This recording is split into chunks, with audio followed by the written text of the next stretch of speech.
शहर गुलबर्गा के अक़लियती अक्सरियती आबादी में पहली मर्तबा एक जीडीए का कलबुर्गी अर्बन डेवलपमेंट अथॉरिटी का एक रेजिडेंशियल लेआउट मंजर आम पर आने जा रहा है। बहुत जल्द एक देरीना ख्वाब था मरहूम खलील इस्लाम का और उनके सिपह सालार समझे जाने वाले डॉक्टर असगर चुलबुल का। ये लेआउट बहुत जल्द पेपर से निकलकर ज़मीनी सतह पर रूबे अमल आने वाला है। इस पूरे मामले पर तफसीली जानकारी के लिए हमारे साथ मौजूद हैं उस वक्त के कलबुर्गी अर्बन डेवलपमेंट अथॉरिटी के चेयरमैन डॉक्टर मोहम्मद असगर चुलबुल। सर, क्या क्या ये किस तरह का ये लेआउट है, क्या इसकी प्लानिंग वगैरह की गई थी, कुछ इस पर रोशनी डालिए। देखिए, मुझे बहुत ही खुशी और मसरत महसूस हो रही है कि 2 मियाद जब जीडीए चेयरमैन मुझे नामज़द किया गया, जिसमें अहम भूमिका डॉक्टर खलील इस्लाम साहब की रही। मेरे पास 3 ऐसे प्रोजेक्ट थे, कुसनूर का एक 99 एकड़ का, और हागरगे का यहाँ पर आप देख रहे हैं फिर ये जो स्टेट हाईवे है 149 SH उसमें, और मालगत्ती में एक मेरा जो अलखमर नर्सिंग कॉलेज है, वहाँ पर 3 ऐसे प्रोजेक्ट साइमल्टेनियसली मूव हो रहे थे। और साथ ही साथ जो तरकारी मार्केट, जो हाईटेक तरकारी मार्केट के नाम से अब वो घोषित की गई है, करनी मार्केट, ये जो 3 प्रोजेक्ट थे, इसको जो है ना माननीय येडियुरप्पा जी ने, जो मुख्यमंत्री हैं कर्नाटक सरकार के, और यहाँ के जो उस्तुवारी मंत्री हैं मुरुगेश निरानी जी, जो जिला उस्तुवारी मंत्री हैं, उनके बहुत ही अहम रोल अदा करने से ये कैबिनेट में तीनों जो अहम स्कीम्स थे उसको पास किया गया। मुझे बहुत खुशी हो रही है। और साथ ही साथ मैं ये भी कहूँगा कि हागरगे की जहाँ तक बात है, जब लैंड ओनर्स के पास मैंने जब ये जो 306 एकड़ का मैंने जब एक मैप प्रिपेयर किया, तमाम लोगों से जब बात की, ऑफिशियल्स ने भी बहुत, मेरे TPM है, कमिश्नर है, और उस वक्त के जो MLAs MPs और जो MLCs हैं वो मेंबर हुआ करते थे, उन लोगों ने भी काफ़ी मुझे सपोर्ट किया इन तीनों स्कीमों के लिए जल्द से जल्द इसको लाया जाए। तो उस दौरान मैंने सर्वे कराकर 306 का सर्वे करवाया था डिपार्टमेंट की जानिब से, जिसमें 287 को हमने फाइनल किया। और उसके बाद 287 में कई एक दिक्कतें आई, और चल करके वहाँ वो ज़मींदारों ने ये मांग रखी कि जब उस वक्त 40-60 था, 40-60 मीन्स 40% लैंड ओनर्स फार्मर्स को और 60% जीडीए को। तो ऐसे में जब उनको 7 से 8 प्लाट आ रहे थे 50%, तो वो लोगों ने कहा कि नहीं, हमको उसमें वर्कआउट नहीं होगा, कोई फ़ायदा नहीं है, तो हम चाहते हैं कि अगर 50-50 में अगर आप आ जाते हैं तो हम गौर कर सकते हैं। तो हमारे पास कानून नहीं था। तो जब मैंने ये बात जब डिस्ट्रिक्ट इंचार्ज में खलील इस्लाम साहब थे उनके सामने रखी, और उसके बाद हमारे जो अर्बन डेवलपमेंट मंत्री थे विनय कुमार सुरके थे, फिर उसके बाद रोशन बेग साहब बने, तो उस पर सिद्धरामैया जी के पास जब ये प्रपोजल मूव हुआ तो उन्होंने कहा कि कई जगहों से भी अर्बन डेवलपमेंट अथॉरिटी से ये मांग आई है कि 50-50 की जाए, 40-60 को चेंज किया जाए। तो जब ये पूरे लोगों के पास दबाव पड़ा तो मिल करके सरकार की जानिब से एक अमेंडमेंट आया 50-50। तो ये मेरे लिए जब भी बहुत बड़ी मेरी जीत थी, कामयाबी थी। तो उसके बाद जब लैंड ओनर्स ने उसको देखा तो वो भी उन्होंने एग्री किया, और कुल मिलाकर 117 लोगों ने इमीडिएटली आकर के जीडीए के नाम से अपना रजिस्ट्रेशन हमको उन्होंने हैंड ओवर की लैंड। सर, ये मामला तो 2000 आपकी पहली मियाद का है, शायद 2016 की बात है, मगर उसके बावजूद भी 2 साल तक कांग्रेसी गवर्नमेंट रही, सिद्धरामैया गवर्नमेंट रही, तो ये प्रपोजल तभी मंजूर क्यों नहीं हुआ, इतना ताख़ीर क्यों हुई इसमें? देखिए, ये तो मैं वही कहता हूँ, और सबसे पहले जो लैंड ओनर्स हैं, ज़मींदार हैं, जो फार्मर्स हैं, उनको ख़ासकर हागरगे के मैं उनको बहुत बहुत मुबारकबाद पेश करता हूँ कि बहुत ही देर, हालांकि अफसोस का मुकाम है, बहुत देर हुई, क्योंकि जब भी 2017-18 में ही इसको मंजूरी मिलनी चाहिए थी, लेकिन नहीं मिल पाई। उसमें कई एक हर्डल्स आए, कई एक चीज़ें थी जिसको हम नहीं कर पाए, और मेरा भी जो मियाद थी वो अनकरीब ख़त्म होना 2017 के करीब 18 के करीब मेरी मियाद ख़त्म हो रही थी। तो खलील इस्लाम साहब भी वजारत से हट गए थे और उनका इंतकाल हो गया, तो कोई एक्टिविटीज़ नहीं हुई। फिर आपने देखा कि कोरोना की लहर आई, जो प्रोजेक्ट ऐसे ही ठप पड़ गया। तो लैंड ओनर्स ने बहुत ही सर, इसमें कहीं कोई सियासी अमल दखल है? जो प्रोजेक्ट डिले हुआ है इसमें कहीं कोई कहीं सियासत भी नज़र आती है कि कहीं क्रेडिट का चक्कर भी नज़र आता है? अब आज बीजेपी के दौर में हो रहा है, तो कहीं ये क्रेडिट का चक्कर तो नहीं है जो डिले हो रहा है उसमें? देखिए, क्रेडिट का तो ये पॉलिटिक्स तो होनी ही है, ये सियासत में तो क्रेडिट का चक्कर होगा ही होगा। तो मैं ये कहना चाहता हूँ कि इसमें क्रेडिट चाहे कुछ भी हो, लेकिन काम तो बड़ा अच्छा किया है, कंसिडर किया है बीजेपी सरकार ने। लेकिन मैं क्रेडिट तो एंटायर जो जाएगा वो कांग्रेस गवर्नमेंट को जाएगा, अर्बन डेवलपमेंट अथॉरिटी को जाएगा। और साथ ही साथ जो आगे जो इम्प्लीमेंट होगा, जब पूरा निकल करके आएगा, जब एक्चुअली में जब इसमें नक्शा जब आएगा, जब लोगों को जब अलाट किया जाएगा, सरकार अगर जल्दी करती है तो हम उसको भी क्रेडिट दे सकते हैं। हम ये इनको भी इनकार नहीं कर सकते, कि बीजेपी सरकार को भी हम इनकार नहीं कर सकते, क्योंकि इन्होंने इस चीज़ को समझा कि कितने अहम प्रोजेक्ट हैं। लेकिन हमारे जो लोग थे उसको समझने में बहुत देर की, जिसकी वजह से ये लोगों ने इस स्कीम को आगे आकर के पास कराया, जिसका मैं बहुत बहुत आभारी हूँ। सर, अब ये जो 287 एकर्स वगैरह है, तो इसमें 50% जो लैंड है वो किसानों को 117 जो है वो किसानों को नहीं, जो 117 तो ओनर्स है, ज़मीन के ओनर्स है, तो 50% लैंड जाएगी, तो 50% ये रहेगी। तो इसमें किस तरह की सहूलतें वगैरह रहेंगी इस प्लान में? देखिए, जीडीए रेसिडेंशियल लेआउट का जब बात आती है स्कीम, तो इसमें सारी सुविधाएं जो रहेंगी, पार्क रहेगा, स्विमिंग पूल रहेगा, और जो रिलीजियस स्ट्रक्चर होने हैं वो रहेंगे, और रोड, नाली, ड्रेन, यानी जो और केईबी की जानिब से जो भी तमाम जो फैसिलिटीज़ हैं वो सब यहाँ पर यहाँ आएंगी। और उसके बाद 50% जो प्लाट, जाने समझिए 1 एकड़ में 18 प्लाट अगर आते हैं, तो 9 प्लाट, 8 प्लाट समथिंग जो भी होगा वो लैंड ओनर्स को दिया जाएगा अकॉर्डिंग टू जो एग्रीमेंट जो हुआ है। सर, जो उस वक्त आपने जब क्या कीमत, एक 30/40 की प्लॉट की कीमत एक सरकारी तौर पर क्या एक अप्रॉक्सीमेटली क्या फिक्स की गई थी?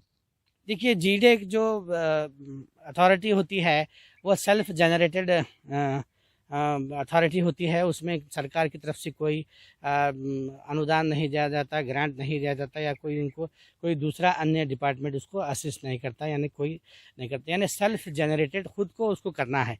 तो जीडीए जो काम करता है, नो लॉस नो प्रॉफिट, यानी जीडीए चले और लोगों को इसका फ़ायदा हो। तो यहाँ पर जब उस वक्त हम जब देख रहे थे 9 लाख, 8 लाख, 10 लाख जो निकल रही थी 30-40 की प्लाट की, उस वक्त हमने एक अप्रॉक्सीमेट अंदाज़ा लगाया था।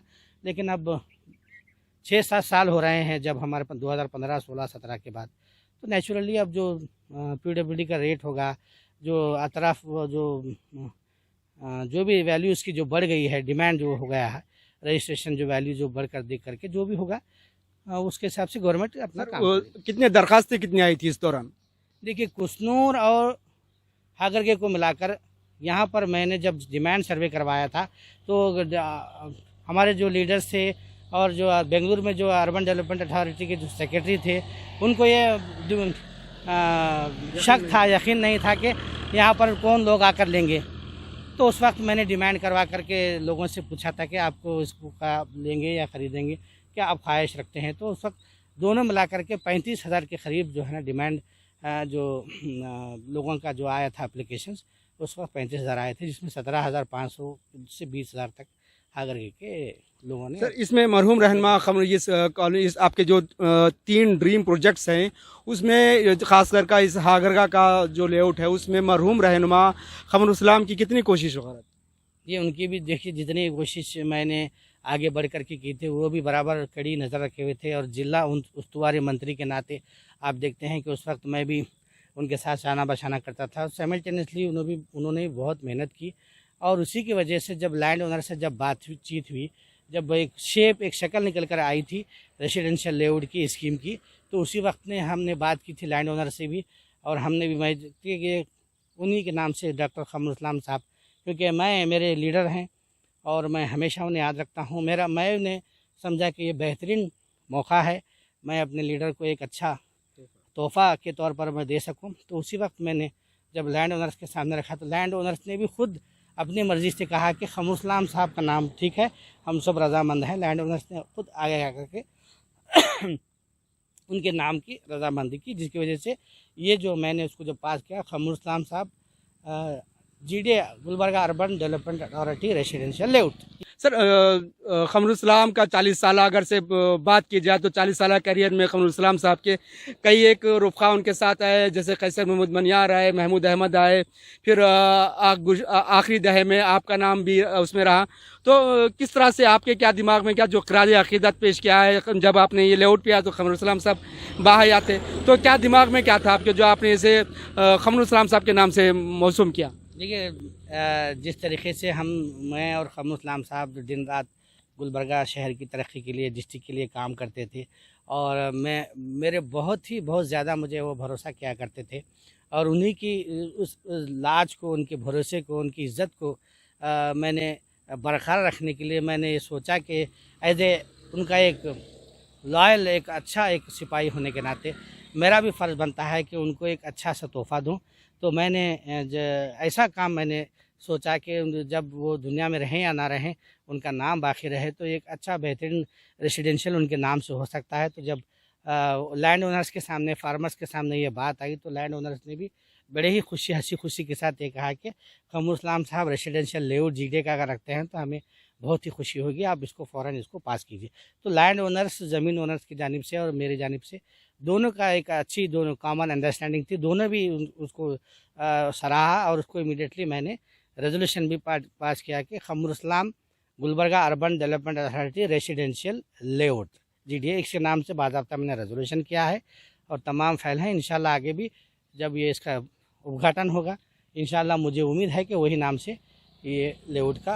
सर आपके अभी इसको अभी ये ज़मीनी सतह पर यहाँ पर कॉलोनी बसने, आबादी बसने के वास्ते अभी क्या क्या रुकावटें हैं, ये कब तक सरकारी फाइलों से निकलना है, फिर उसे ज़मीन पर आना है, तो कितना वक्त लगेगा, अभी क्या क्या इस पर कानूनी या फिर जो ऑफिशियली अभी क्या क्या हर्डल्स हैं? ये ऑफिशियली कानूनी जो तमाम जो पेचीदगियाँ थीं, जो मराहल थे, वो ख़त्म हो चुके हैं। जो अक्सर जो भी प्रोजेक्ट होता है, स्कीम होती है, वो मेन जब जाता है तो वो फाइनेंस डिपार्टमेंट में बहुत ज़्यादा छानबीन होती है।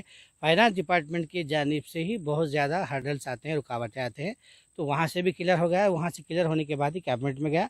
तो यहाँ पर कानूनी मराहल और जो भी हर्डल्स है वो ख़त्म हो चुके हैं। अब सीधा ज़मीन पर उसको अमली जामा पहनाने की ज़रूरत है। अब आजकल में मैं समझता हूँ कि वो बेंगलुरु से वो कैबिनेट का रेजोल्यूशन है, वो कैबिनेट रेजोल्यूशन लेकर के जो अर्बन डेवलपमेंट अथॉरिटी सेक्रेटरी हैं, वो एक पत्र यहाँ पर मैं समझता हूँ आज या कल में आ जाएगा। उसके बाद अथॉरिटी में फिर उसकी एक जीबी होगी बाज़ाब्ता, वहाँ पर रख करके इसके जो अब हैंडओवर लेना है, यहाँ पर क्लीनिंग करना है, जिसको जंगल कटिंग कहते हैं हमारे अर्बन डेवलपमेंट अथॉरिटी की भाषा में, वो करके उसको जब स्केच डाला जाएगा, मार्किंग होगी, तो बाज़ाब्ता मैं समझता हूँ उसके बाद अप्रॉक्सीमेटली 1 साल 6 महीने का वक्त लगेगा सर?